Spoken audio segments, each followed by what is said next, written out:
Happy Mother's Day sa mga nanay at sa magiging nanay pa lang.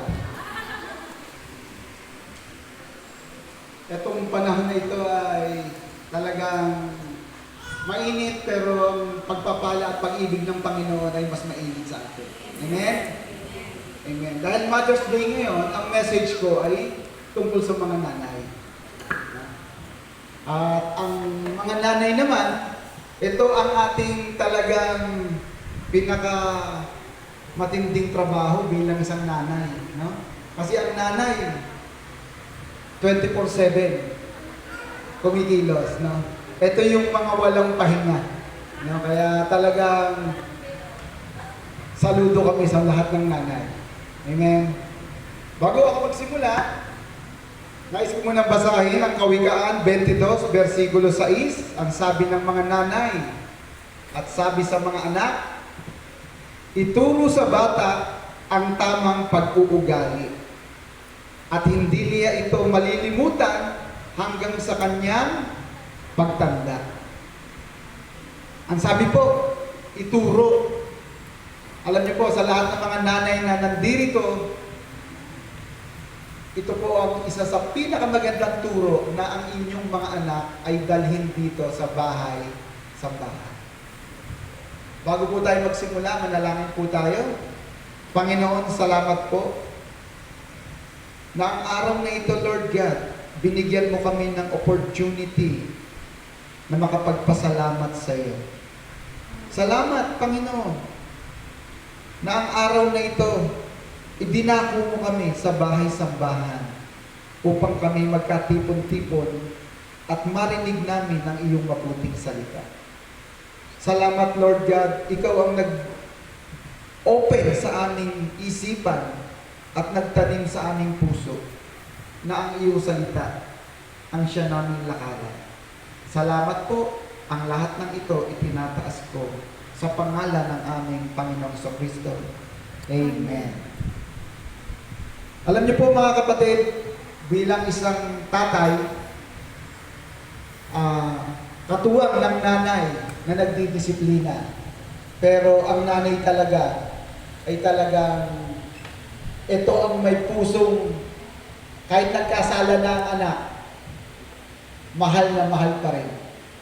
Ang tatay, matigas pa yung puso. Minsan pa nagkasala yung anak, matagal pa mapatawad. Pero ang nanay, pagka nakita na yung anak na umiiyak o naghihirap, nako, talagang magtatalo kayong mag-asawa. No? Talagang ang nanay, number 1 po yan. No? Kaya po ang nanay, kung ang mga anak ay sinasaway, hindi po para sa ikasasama ninyo o ikinadadamot ng nanay, kundi mahal na mahal kayo ng magulang, ayaw kayong mapahaman. Minsan may mga batang pagka sinasaway, nagtatanim ng sama ng loob. Pero si nanay, hindi nagtatanim ng sama ng loob. Sobrang pag-ibig ng nanay sa mga anak. Alam nyo, nung kami ay may mga anak pang baby, tulog na si tatay, si nanay, hindi pa. Kahit tulog na, nagpapadede pa.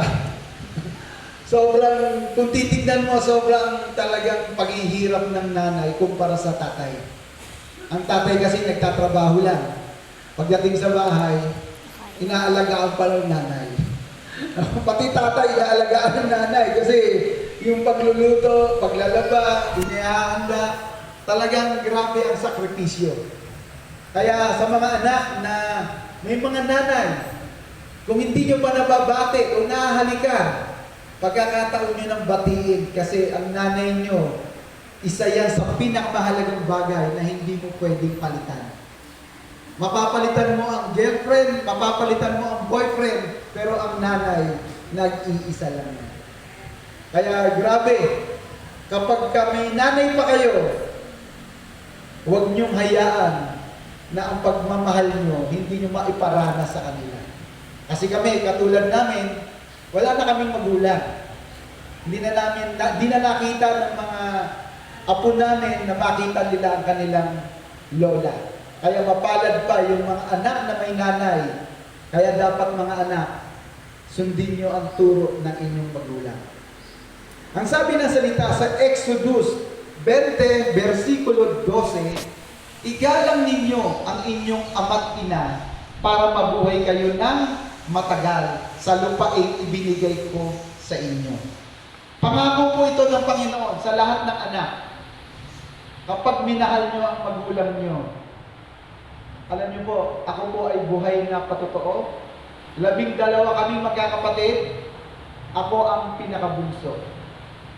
9 kaming lalaki, 3 yung babae. Nasaksihan ko kung paano, dahil kami ay galing sa Cebu, yung mga kapatid ko, bata pa lang natuto ng magtrabaho. Pero nung sila ay nagtatrabaho, nakikita ko na hindi na nila ipinakikita sa magulang namin yung pagmamahal. Ibig sabihin, kapag kumikita sila, pag gusto lang nilang magbigay, dun lang. At doon ko rin nakita, nung magsimula na silang magtrabaho at kumikita na sila, nagkakaroon na ng tinatawag na pagtaas ng pride. Yung bang sumasagot na sa magulang kasi sila na yung nagbibigay. Na sa pagsagot sa magulang, para bang ang magulang pa ngayon ang may tinatawag na utang na loob sa magulang. Kung sagutin, akala mo, bata. Alam niyo po, nasaksihan ko po yun. Pero nung sabi ng salita, kapag hindi mo ginalang ang iyong magulang, kapatid, ako po ay buhay na patotoo. Yung mga kapatid kong palasagot sa magulang, worse ang buhay. Bagsak ang buhay nila. At ito pa ang hindi maganda. Yung mga anak nila, ganun din sumagot sa kanila.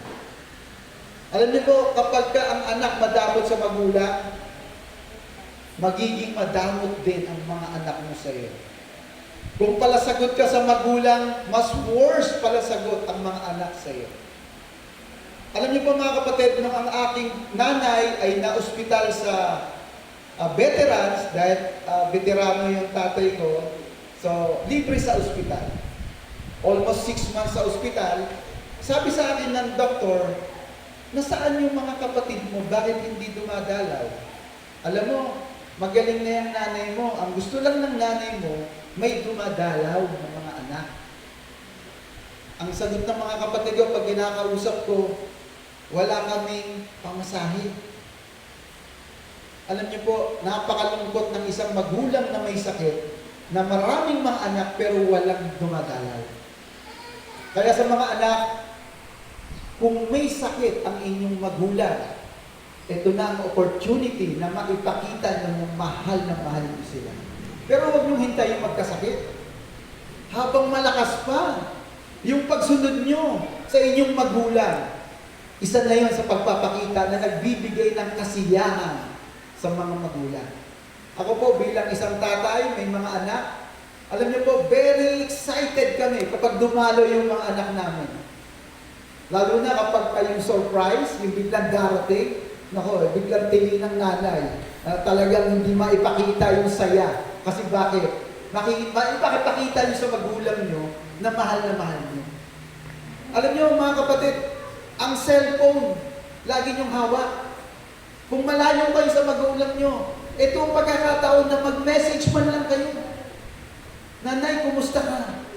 Mahal na mahal ka namin. Mag-iingat kayo. Pero minsan, mas marami pa yung text ng mga kaibigan nyo. Pagbati nyo sa kaibigan nyo, ang magulang nyo nakakalimutan.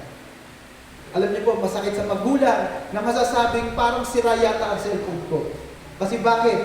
May mga anak na hindi man lang magawang mag-message sa magulang. Pero sa mga kaibigan, grabe ko mag-message. Sana po, sa inyong mga anak na nandito ngayon, mga anak, huwag niyong kalimutan ang inyong nanay. Yung sabihan niyo lang ng, Nay, I love you. Mahal na mahal ka namin. Nagpapalakas yan sa magulang. Lumalakas at hindi agad-agad nanghihina dahil ang mga anak, kalakasan yan ng magulang. Amen? Amen, no? Ang lahat ng mga anak na pinagpala, magsabi ng praise the Lord. Praise the Lord. At ang mga tulog na, magsabi ng amen. Wala pang tulog, wala pa. Hallelujah, hallelujah. Ang sabi ng Kawikaan, 1, versikulo 8 hanggang 9, anak ko, dinggin mo ang aral ng iyong ama at huwag ipagwalang bahala ang turo ng inyong ina. Sapagkat ang mga iyon ay parang korona sa iyong ulo, parang kwintas na may dalang karangalan. Alam niyo mga anak, walang magulang, especially ang nanay, na naghahangad na ikasasama ng anak. Lahat ng magulang, especially nanay, kaya nga ang nanay, madali mong malaman kung gaano ka protective eh. Kasi ang tatay, simple lang. Kapag ang isang anak nagdala ng girlfriend o boyfriend sa bahay, pag tinanong mo yung tatay, tay, okay ba tong girlfriend ko? Ang sagot lang ng tatay, pwede na yan. Pero ang nanay, pag tinanong mo, nay, okay ba tong girlfriend ko? Ang sagot ng nanay, parang malaki ang ilong. Parang, yung nanay, very protective. Kaya pag ang nanay ang tinanong mo, naku po, titignan talaga yan. Ang tatay, ibang klase, pag tinanong mo, pag maganda ang girlfriend na dinala, sasabihin ng tatay, anak, gagandalahin natin. Ang nanay talagang very protective. No? Kahit malaki na. Bakit mo nasabi yung pastor? Eh kasi sa amin, yung malalaki na mga anak namin, yung misis ko talagang very protective. Nasabihin ko, ang lalaki na ng mga anak mo, kaya-kaya na nila yan. Nasabihin, hindi, bata pa yan. Bata pa yan, 20 plus na yan. Kaya-kaya na nila yan. Ganun talaga ang mga nanay. Hindi mo maiaalis, kahit may asawa na, protective pa rin si nanay sa mga anak. Ganun po magmahal ang mga nanay kay mga anak. Kaya huwag kayong magtampo. Kapag ang mga nanay nyo, lagi kayong chine-check. Alam nyo, ang nanay, wala pa yung anak mo, anong oras na? Yung tatay naman, okay lang yan. Uuwi din yan. Kaya sabi ng asawa ko sa anak kong panganay, yung panganay kong anak, nung high school siya, may nanliligaw. Sabi ng asawa ko, baka makapag-asawa ka agad yan. High school pa lang. Ayaw nang bitawan na nanliligaw. Sabi ko, hindi. Alam ng anak mo yan. Hindi agad-agad mag-aasawa yan. Nung college na, may boyfriend pa rin. Ay, baka mag-asawa na yan. Hindi pa mag-aasawa yan. Kasi baka mag-asawa na yan, lagi kasama yung boyfriend. Alam niyo ngayon, tapos na sa college, 30 years old na. Sabi ng nanay, mag-asawa ka na. Ayaw pa rin mag-asawa. Ano kasi sinasabi ko eh, habang pinipigilan mo, mag-aasawa. Pag hindi mo pinigilan, ikaw na nga magsasabi, mag-asawa ka na. Gusto ko makita yung apo ko sa iyo. Kasi ayaw pa mag-asawa. Hallelujah. Mga anak, mahal na mahal kayo ng lahat ng nanay at tatay. Ang kailangan lang mga anak, yung pagmamahal ng magulang nyo sa inyo, suklian nyo naman ng tinatawag nating pagsunod. Napakasarap kong sumunod sa magulang. Kasi ang magulang, walang iniisip na ikasasama ng anak. Gusto ng magulang na mailagay kayo sa tama. Kaya nga lang, minsan, siyempre, ang nanay talagang mahigpit. No? Mahigpit talaga yan. Pero pag tamang oras na, kayo mismo itataboy niya na mag-asawa na kayo. Hallelujah! Alam niyo, nais kong i-share sa inyo, dahil ito ay Mother's Day, ito nais kong i-share sa inyo ang true story, no? Maraming taon na ang nagdaan, may isang tunay na pangyayari tungkol sa isang ina na naglalakbay sa South Wales, England. Ang nanay po ay aalis sila, pero dahil mahirap ang lugar, maglalakbay sila, kasama niya ang kanyang anak na baby pa, no? Dala niya ang kanyang anak at sila ay naglalakbay, ngunit sinalubong sila ng malakas na bagyo. Malakas na bagyo yung sumalubong, no? Etong bagyo na to, nagyeyelo. Yelo siya, no? Ibig sabihin, dahil nagyeyelo, talagang mahirap lumakad, no? At sila ay naglakbay, ngunit sinalubong sila ng malakas na bagyo ng yelo. Sa lakas ng pag-ulan, ng snow, halos hindi makita ng ina ang daraanan. Alam niyo po, kapag talaga sobrang lakas ng ulan, lalo na kung nagyayelo, hindi mo na halos makita yung daan. Sa atin nga po, minsan pag nagdadrive ako, yung sobrang lakas, yung hindi mo na makita yung kalsada. So, eto po, mas mahirap kasi yelo yung bumabagsak. No? Dahil sa tindi ng lamig, namatay ang nanay. Namatay po ang nanay sa sobrang lamig. Kasi nasa lubong nila, unexpected nila yun, hindi nila alam na ganun mangyayari. Noong mahukay ang kanyang bangkay sa ilalim ng yelo, so nahukay po yung nanay, na-rescue pero patay na. No? Nakita nila na buhay pa rin ang kanyang anak. Imagine mo yung nanay namatay, pero yung anak na baby, buhay pa rin. Ang sabi dito, hinubad pala ng ina ang kanyang mga damit at ibinalot sa bata. At sa kaniya niyakap ng mahigpit ang bata. Ibig sabihin, mga anak, hinubad ng nanay ang kanyang damit para ibalot sa bata. At niyakap niya ng mahigpit. Ganyan ang ating mga ina. Ang mga nanay natin, isusubo na lang yan. Pag nakita niya na ang anak kulang pa, ibibigay niya yan. Minsan, pag kailangan mo ng budget, kahit wala na si nanay, uutang yan para maibigay sa iyo. Minsan pag nag-aalala ka, pag aalis ka, pag tinanong mo si nanay, Nay, okay ka ba? Kahit may sama pakiramdam yan, tatayo yan para asikasuhin ka. At sasabihin niya, okay lang ako. Ganyan magmahal ang mga ina, mga anak. Sobrang mahal na mahal tayo ng mga nanay natin. Kaya tayo nandito ngayon, nakakapag-aral, nakakapagpunta kung saan-saan. Kaya mo nagagawa yan. Dahil una, inalagaan ka ng nanay mo ng maayos. Napakapalad ng mga anak na dinadala dito sa bahay-sambahan. Kasi ang ituturo at matututunan ng anak ay ang pagsunod sa kalooban ng Panginoon. Amen? Amen. Kaya napakapalad ng mga nanay at lalong napakapalad ng mga anak. No?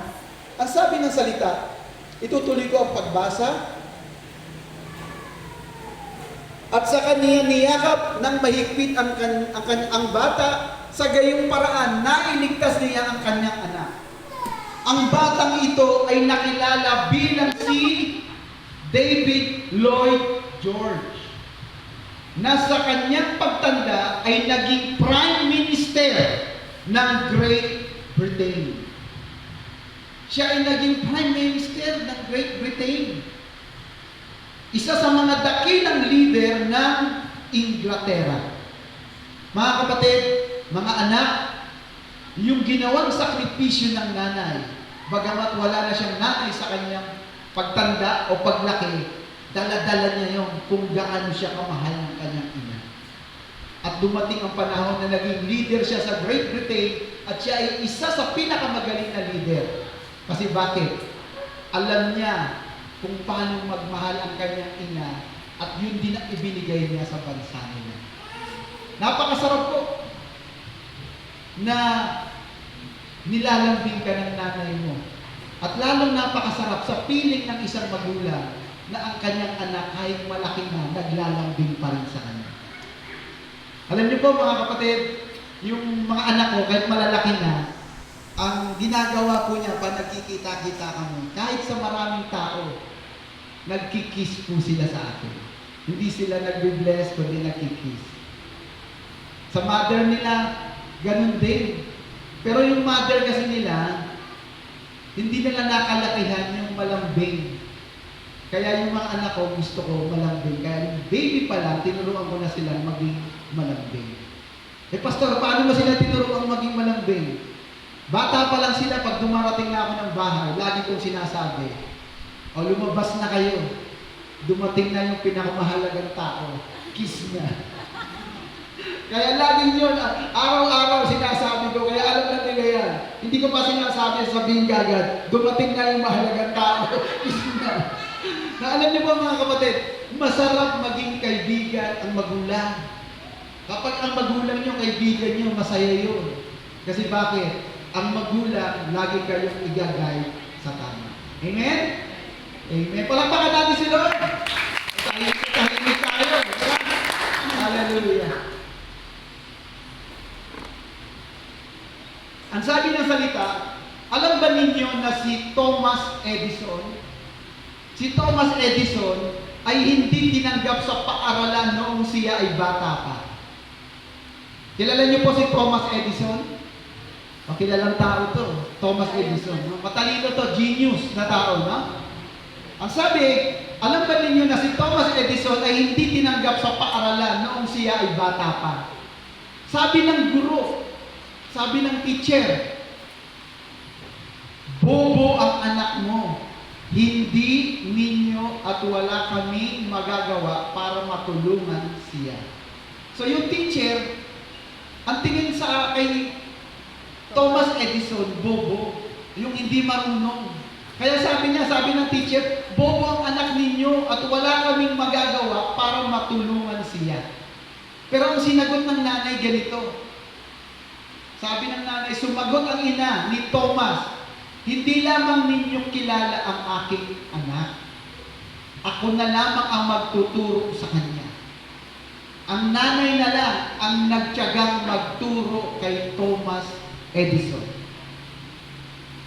Ako na lamang ang magtuturo sa kanya at lumaki si Thomas Edison na isa sa masasabing pinakamatalinong tao na nabuhay sa mundo.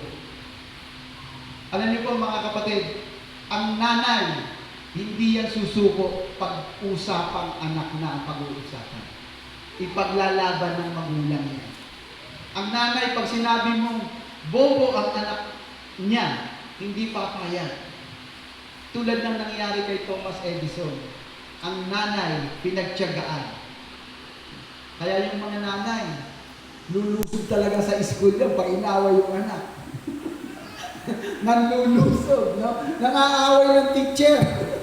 Kapag sinabing nabubuli yung anak, no? Kaya talaga ang mga nanay, talagang very, very love ang lahat ng mga anak. At wala namang mga anak na tinatawag nating paborito kasi lahat naman yan paborito. No? Kaya sa mga anak, huwag kayo mag-iisip na pag marami kayo, paborito lang si bunso, paborito lang si panganay. So lahat kayo, mahal na mahal kayo ng nanay at tatay, no?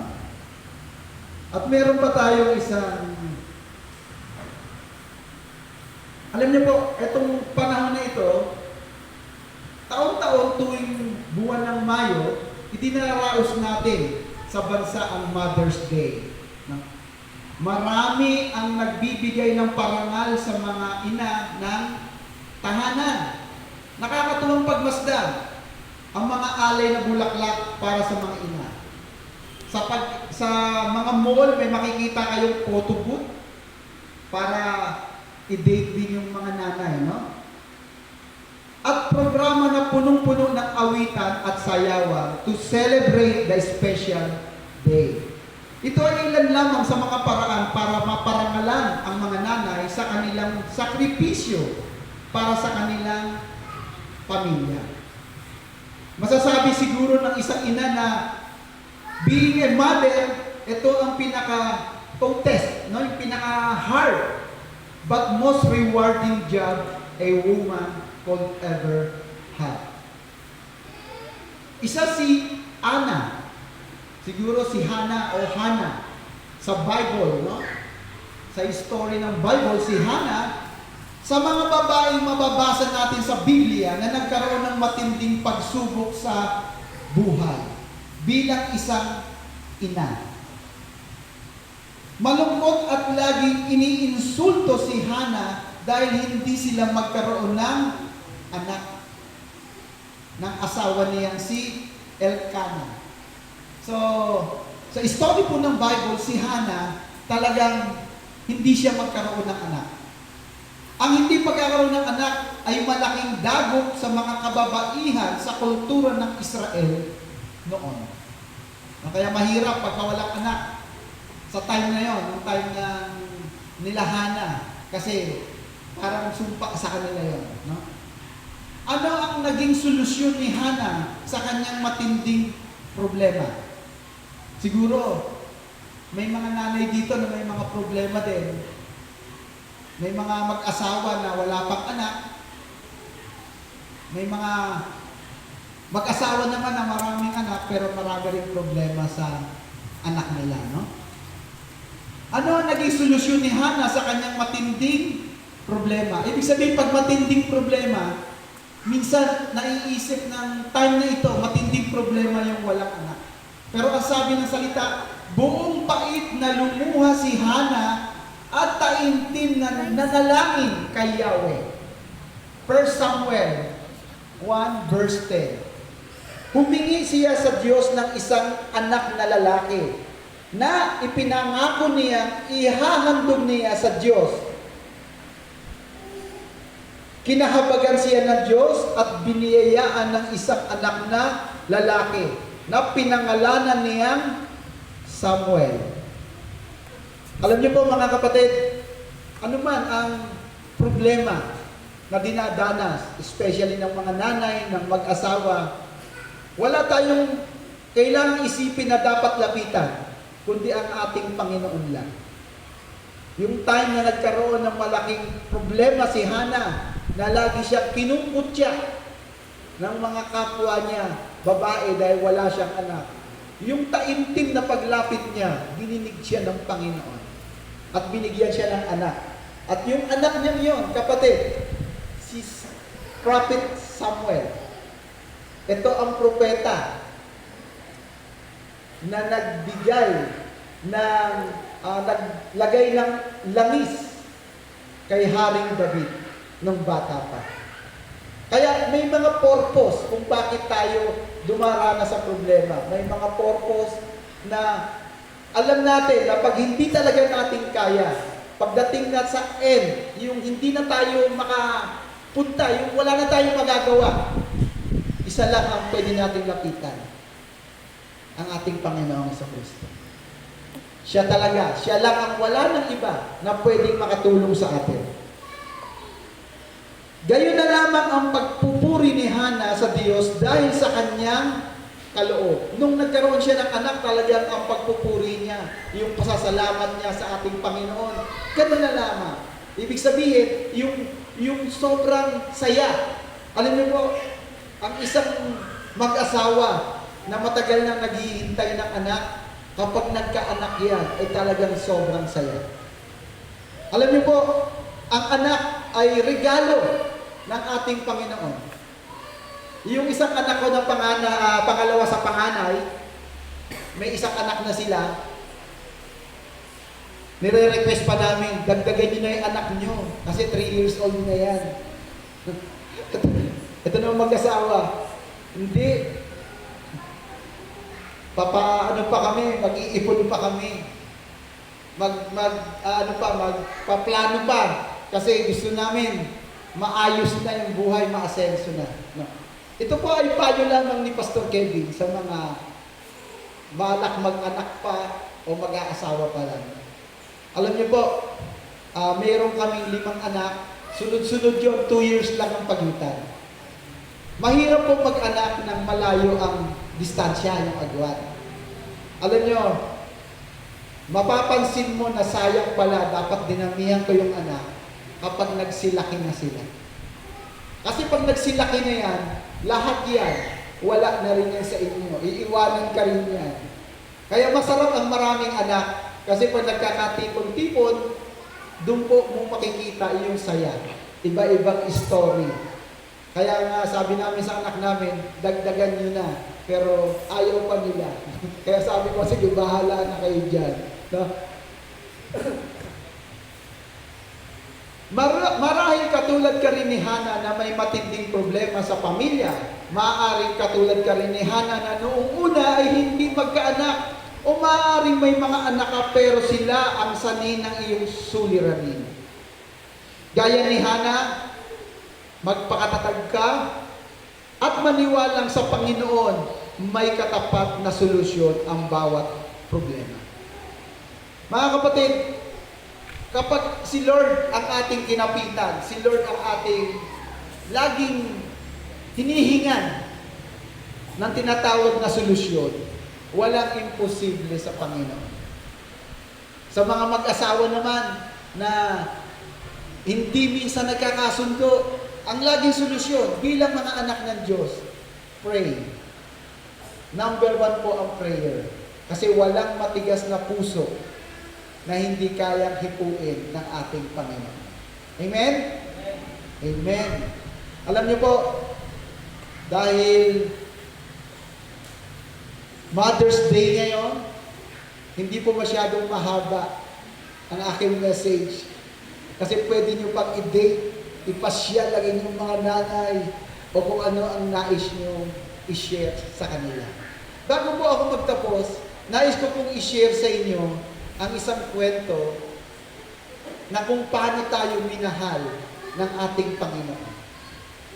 Mayroon pong isang hari, king. Yung hari na ito, pinalaki siya ng kanyang ina na sobrang pagmamahal, yung pag-aaruga. Ipinaranas ng ina sa kanyang anak na hari nung bata pa kung gaano niya kamahal arugain ang kanyang anak. Dumating ang panahon na siya ay na-declare na bilang isang hari. So, ang hari na ito, siya yung hari na kung tawagin natin ay talagang makatarungan. No? Siya yung tinatawag natin yung kaayusan, makatarungan at patas. No? Sobrang pagmamahal niya sa kanyang ina. Every time, every week, dinadalaw niya yung nanay niya doon sa castle din kasi magkahiwalay sila. Dinadala niya ng bulaklak. Ipinakikita ng isang hari na kahit siya ay busy, mahal na mahal niya yung kanyang ina. Pero ang hari, nagdideclare siya ng mga tinatawag na kautusan. Yung kautusan na ito, ang nakalagay, bawal o kamatayan kapag ka hindi mo ito sinunod. Pero dahil ang hari ay maganda naman ang kanyang pamamalakad, so lahat naman sumusunod. Pero one time, yung mga kawal may kinakaladkad.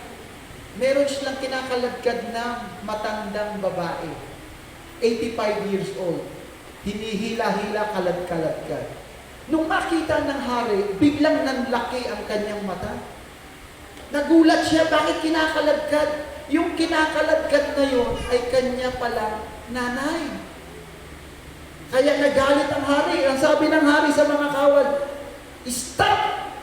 Bakit nyo kinakaladkad ang nanay ko? Ang sabi ng mga kawal, mahal na hari, sumuway po ang inyong ina sa ating kautusan na inyong sinabi. Sabi niya, itigil niya yan. Tapos nilapitan niya ang kanyang nanay. Ang sabi niya, nanay, totoo po bang kayo ay lumabag sa kautusan? Ang sabi ng nanay, oo anak, nakalabag ako sa kautusan. Ang sabi ng mga matataas na opisyal sa kaharian, hindi pwedeng mabali ang utos ng hari. Ang sabi ng mga ibang matataas na opisyal, ang hari natin ay mabait at mapagpatawad. Siguradong patatawarin niya ang kanyang mahal na ina. Pero ang sabi naman ng ibang opisyal na matataas din, hindi po pwedeng baliin ng hari ang kanyang kautusan. Dahil hindi na siya susundin. Alam niyo po, ang hari ay tumahimik. Isang araw siyang nag-isip kung paano ang gagawin. Paparusahan niya ba ang nanay niya? O palalayain? Ano po kaya ang sagot niyo? Kung ito ang isang mataas na opisyal, paparusahan ba o palalayain? Paparusahan. Palalayain. Mahal na mahal ng hari ang kanyang ina. Pero yung sobrang pagmamahal, iniisip niya, kailangan matupad ang kautusan. Alam niyo, kinabukasan, humarap sa paghihiring ang hari. Ang sabi ng hari, dahil inamin ng kanyang ina ang kanyang kasalanan, ang sabi ng hari, ang aking mahal na ina ay guilty.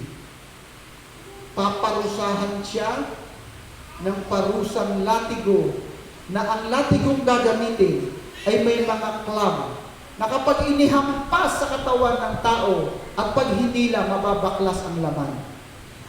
Ang nanay niya ay 85 years old na.